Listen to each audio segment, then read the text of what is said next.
All right, so let's go ahead and take a look at that sibling of the iPhone XS Max, what's likely to be called the iPhone XR, 10C, or the iPhone 9. So this thing is beautiful. But before I get into the details, I'd actually like to show you the unboxing process. It's actually very similar to the iPhone XS Max, or as they called it, the iPhone X Plus packaging. So obviously these guys are releasing these products not knowing what the final one is going to be like. And then of course the future versions are going to be updated, the packaging and the software and whatnot. And at the time of making this box, they obviously didn't know that the artwork would be different with the globe bubble wallpaper. Here it does say the iPhone at 10 Plus, 256 gigabytes. So they're just recycling this packaging from the other version. But the actual finished product surprised me with the build quality. It was actually very, very well done. I like it a lot more than the Plus versions, just because nobody's getting fooled with that dual lens camera. You do have bubble wrap here, so not the most pleasant opening experience, but open it up inside and you have the finished product. So I'm just gonna take this terrible screen protector off from the get-go. They say it's a 6.1-inch display. I hesitate to call it that. It's probably a 5.8 from here to here, as the bottom does have a slight chin that you can see in the light here. But this is pretty much your average Android smartphone nowadays. I mean, you have a top notch and a bottom bezel. So for the price, it's actually competing with a lot of Android phones. Not performance-wise, probably. I doubt they've upgraded that in any way. Yeah, the build quality is pretty good. Here you can see that the flash unit did shift just a little bit. So it's off center. Here it looks good. And the lens is like all blacked in just so it doesn't seem that small, but it's a little tiny pinhole camera there.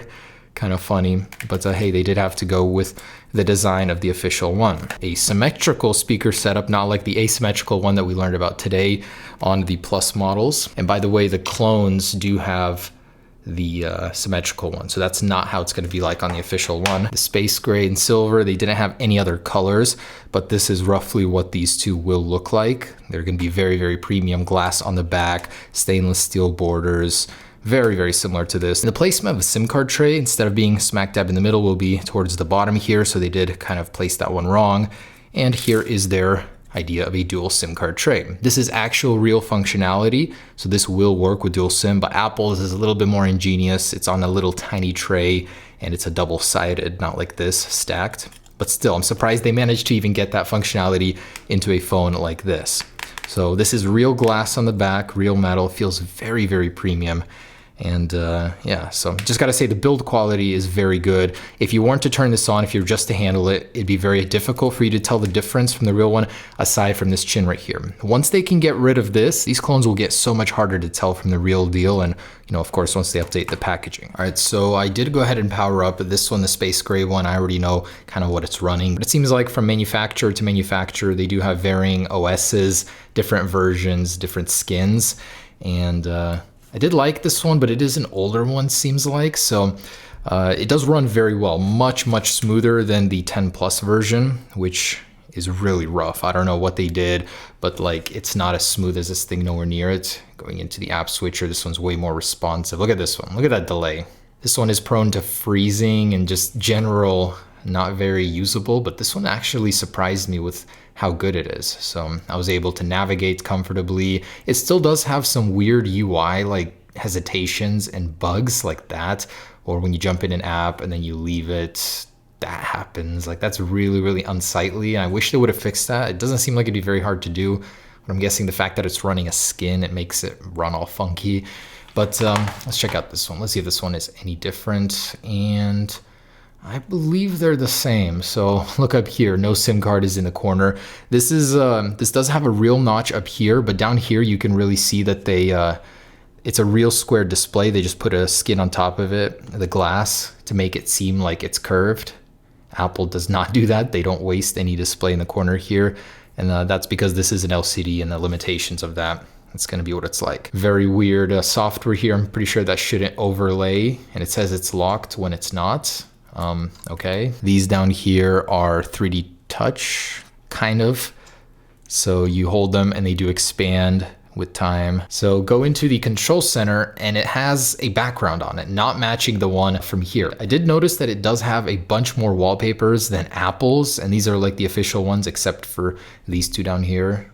but it does have the iPad ones as well. Like, they really loaded this up with wallpapers that Apple has been removing from their iPhones. It even has the old iOS 10 wallpaper. Live wallpapers, it does still have these. Let's see if this does work. And they're not live. Are you serious? They're just a static image. What a scam. Wow, you can't even go into dynamic. Thanks, guys. It's just like a fake button in your car, those plastic ones. Nice. It gets worse. You can't slide back. That's terrible. So they've removed that ability. The iPhone XS Max clone has it, but not this one. Oh, it's 10.1.1. So they released a new iPhone on an OS that's really, really old. Carrier is usable. 256 gigabytes. Totally. And let's see what else they got in these settings. So power off instead of shut down. Does activate the menu. Restore. So that's reset. And they really need to get someone to proofread all these and copy them against Apple's. I could do such a good job at this, honestly. Like, I see all these little things. The amount of storage space with iCloud. Really, guys? You couldn't just have wrote iCloud storage or something? Oh my gosh. So this is battery usage in the iCloud statistics? What? They did do a lot of effort, but not well enough. Like, why did they rename things? There's no reason to do that. Face ID.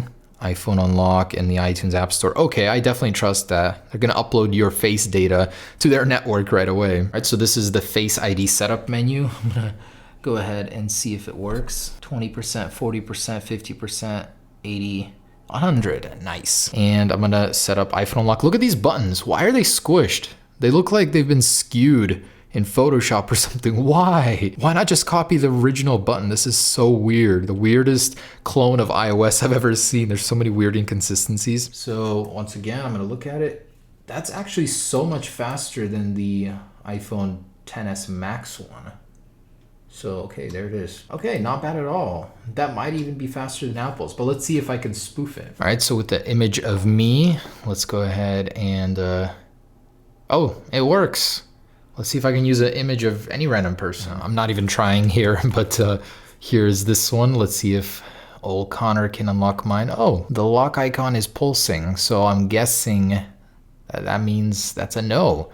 It does somewhat work, so it does add a little bit of extra security to your phone, despite the fact that it is so clearly fake. And the notification center has the different wallpaper as well, so it's all over the place. Let's see if you can actually swipe between apps just like this.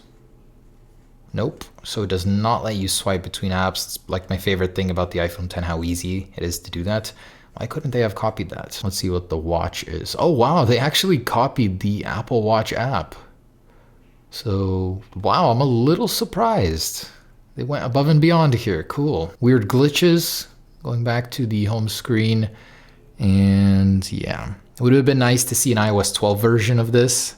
But this is pretty cool for iOS 10. It works way better than the XS Max version. So I'm gonna go ahead and get some benchmarks going, see what we got. Oh man, so I just opened up Geekbench and I saw that it is running the same processor, MT6580. So it's not gonna be any different from the XS Max or any other clone that I've tested recently. They all use the same processor. I don't know why. Like, processors always go down in price. You guys should be able to upgrade by now for the price. I mean, you can get an equivalent Android phone with much better internal specs for roughly the same amount of money, under $200 even. So anyways, no benchmarks. Let's go ahead and test out that camera, which does look extremely tiny. If you look up close here, there's a lot of border. All right, so the rains have started.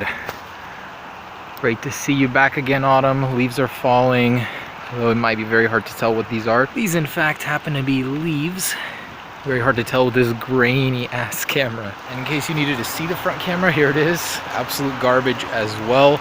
I do appreciate the fact that it does have a take picture while recording button. The other clones didn't, and it does have a reverse camera mode in the video settings. All others, you had to do it in photo and then go to video. Very strange. All right, so no difference in the camera either. Let's open this thing up, see if the internals are structured any differently. Okay, anyways, I should be able to just bend the metal a little and get a fingernail underneath the back glass. Something a original one definitely shouldn't be able to do. And easy as pie. So I'm in, and it literally took like seconds. So this is real glass. I'm not heating it. There's a very good chance that it will crack on me. We're hoping it doesn't. Now, this is built to the specifications of the original one from the leaked specs. So this theoretically should be swappable with the real deal once it launches. Actually very tidy inside. So a very decent sized battery, got a speaker, the camera lens, it's all plastic. Actual 4 LED flash with seemingly 2 different colors right here. I highly doubt those on the left activate. They look like they are fakes, but very good looking fake, I guess you could say. There usually is a micro SIM support beneath this plastic, but I'm not going to go that deep.